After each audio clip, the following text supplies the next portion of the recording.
Oi, tudo bem? Como vocês estão? Bom, antes da gente falar sobre os três fundamentos do pensamento automático, a gente vai ter que entender uma coisa. Está havendo uma intensificação no sofrimento humano. Existe uma intensificação na identificação da humanidade. Esse primeiro movimento, ele acontece na superfície, ele é como se fosse horizontal. E as pessoas, elas buscam mais, e isso é extremamente comum, é senso comum que isso seja assim. As pessoas, elas tendem a buscar a si mesmo, a buscar a sua identidade no externo, não só em bens materiais, mas muitas vezes em ideologias. Elas acreditam que a ideia oposta a elas está errado. Aquelas pessoas com aquela ideia, elas precisam ser exterminadas, elas precisam ser extintas, né? A gente vê se acentuando isso muito na política, né? A política, existem pessoas com uma ideia e muitas eu acompanho, né? Elas veem a importância do outro lado e elas gostam de ter um diálogo produtivo, digamos assim, né? Eu já gravei um vídeo sobre isso, falando sobre os dois tipos de conversa, né, que existem. Eu vou deixar linkado aqui caso você queira assistir.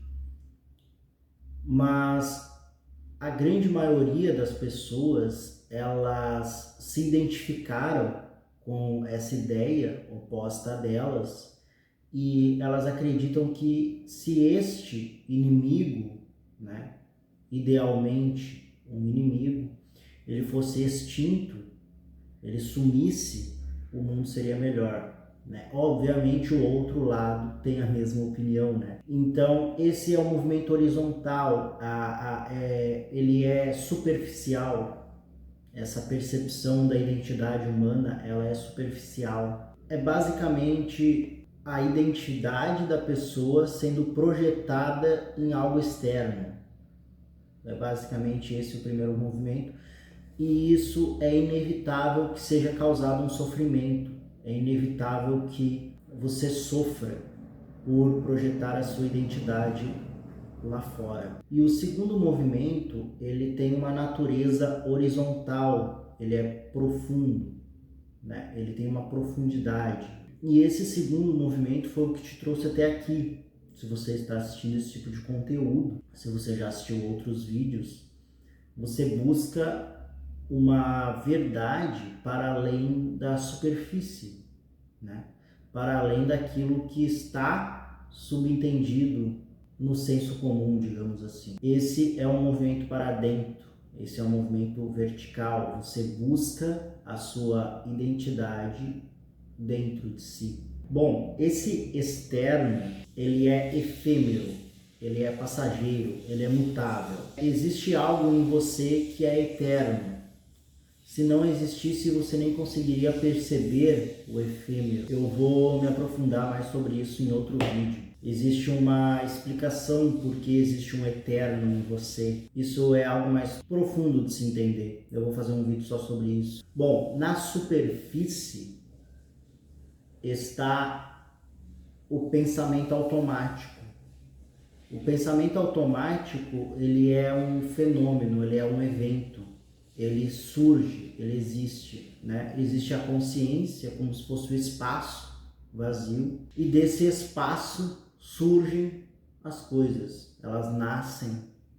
Todos os fenômenos, todos os eventos, tudo que é percebido, tudo que você percebe, ele nasce, ele tem o seu ápice e depois ele morre. Uma árvore é assim, tudo é assim, você é assim, o seu corpo, né? E o pensamento, ele também é assim, ele surge, ele tem o seu ápice e ele morre. E logo depois você tem outro pensamento que surge, tem o seu ápice e morre.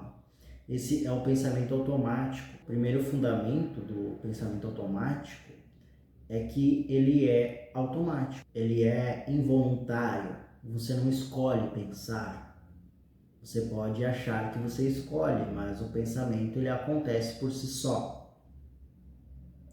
Assim como o seu sangue circulando, assim como a digestão dos seus alimentos no seu intestino, tudo acontece de forma automática. Esse é o primeiro fundamento do pensamento. Ele é involuntário. O segundo fundamento, ele é repetitivo. É sempre a mesma coisa. É sempre a mesma história. São umas 3 ou 4 histórias que ficam se repetindo na sua mente. Volta e meia, elas retornam e continua de novo aquele diálogo incessante. A grande maioria das pessoas ainda não tiveram uma disrupção, elas ainda não perceberam esse diálogo mental. Elas acreditam ser esse diálogo mental, elas acreditam estar pensando. Eu vou fazer um vídeo depois explicando o porquê você não é esse diálogo mental. E o terceiro fundamento do pensamento automático, e essa é a disfunção, esse é o problema, né? É que como ele é automático e como ele é involuntário, como ele está sempre acontecendo, você acabou se identificando com ele e você acabou acreditando ser esse pensamento automático. Então você começa a ter um pensamento de medo, ou assistam ao meu vídeo onde eu falo sobre o medo. E esse pensamento começa a vir e em algum momento muito rápido ele desce e você passa a sentir medo. Você passa a ter emoção, sentimento. A emoção, ela é um encontro do pensamento com o corpo. A emoção, ela é a expressão no corpo desse pensamento. E o seu corpo, ele manda uma mensagem, né, para o seu cérebro de medo. E o seu cérebro passa a projetar mais medo, mais pensamentos de medo. Então existe esse diálogo interno. E esse é o problema. Você acredita ser esse medo. Mesmo passando alguns dias e você está, ou minutos, ou horas, não importa, você está rindo, você está brincando, ou seja, aquilo tudo passou, aquela tempestade toda passou e agora o céu está limpo de novo, agora você está bem de novo. Só que você não consegue ter essa distância, você não consegue entender que em algum momento o céu está nublado, há nuvens ali, e depois ele está limpo de novo. E aí vem uma tempestade de novo. Quando a tempestade vem, você acha que você é essa tempestade. Quando o céu está limpo, você acha que está tudo bem. E ali você fica oscilando infinitamente, sendo refém desse pensamento automático, sendo refém desse diálogo mental ininterrupto, incessante. Bom, era isso. Comente aí o que você achou, se você gostou. Mande para pelo menos uma pessoa que você acha que também gosta, que também possa gostar, ok? Comente aí. Obrigado.